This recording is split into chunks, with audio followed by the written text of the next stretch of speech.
this video is going to be about volume. Okay, volume of cubes and cuboids. Okay, so let's have a look at our first example. It says a vase with a square base has a volume of 450 cubic centimeters. Find its height. Well, they've told us it's got a square base. So not only that is 5, but it means this bit has to be 5 as well, because it's square. Yeah, sides are the same. So the only bit we don't know is the height. If you remember, volume is length times breadth times height. So all we're going to do is put in what we know. We know what the volume is. We know the length and the breadth. They're 5. But we don't know the height. So let's put in our information. We've got 450 is going to be 5 times 5 times height, isn't it? Yeah? Length is 5, breadth is high. We don't know the height, it's h, but we do know the volume. Okay, so that gives me 450 equals 25h. Okay? So if we divide by 25, remember you can use a calculator for it. Okay, so 450 divided by 25 equals 18. So we know the height is 18 centimeters. Okay, so we remember we used the information they'd given us. They told us it was a square base, which means we know the breadth as well as the length. And they told us the volume. And then we just substitute it into our formula. The volume is length times breadth times height. And from that, we could work out what the height was. Don't forget your units though, centimeters in this case. Second example, we've got a water trough, you know, the sort of thing that horses or other beasts drink out of. Has dimensions as shown. Okay, so we know it's 40 centimeters by 110 centimeters by 30 centimeters. What is its capacity in liters?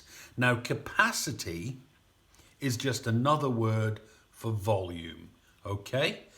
And it's a cuboid, so remember the volume's length times breadth times height. Yeah?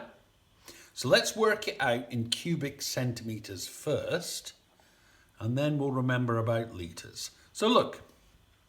That's going to be 40 times 110 times 30.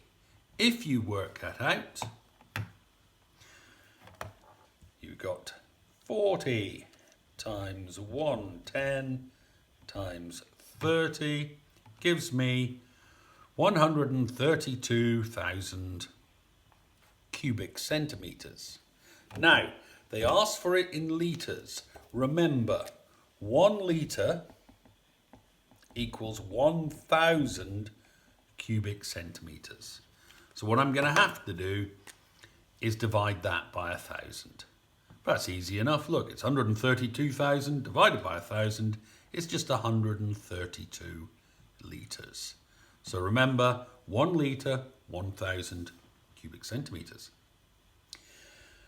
Which is another word for millilitres. A cubic centimetre and a milliliter are the same thing. Okay, so we've got 132 litres, but now they say from full, 66 litres has drained off.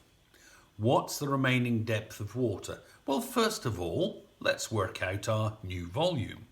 The new volume will be 132 minus 66, which gives me 66, doesn't it? Hold on, let's just check. Yeah, that gives me 66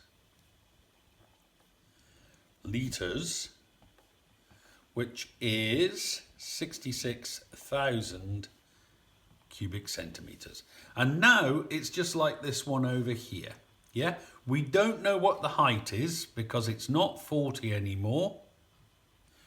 Yeah, the water's going to be like that. So we want the new height remaining there. We might spot that it's half of it, but I'll do it just in case you didn't spot that. So it's going to be 20. But in case you didn't spot that, let's go through the other way we could do it.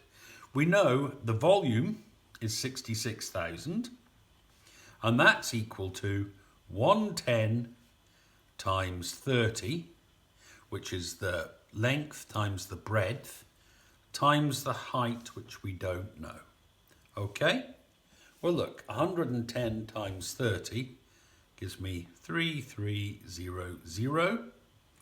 So what I'm going to do is the height will just be 66,000. It's just like we did over here, divided by 3300.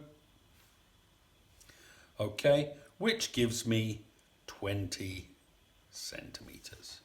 Okay, don't forget your units, it's centimeters. So the second part of this question was very similar to question 1. Okay, you should now be able to do the questions on volume. Remember, usual times for drop-in sessions, and if you post a question on Teams, I'll get back to you as soon as possible.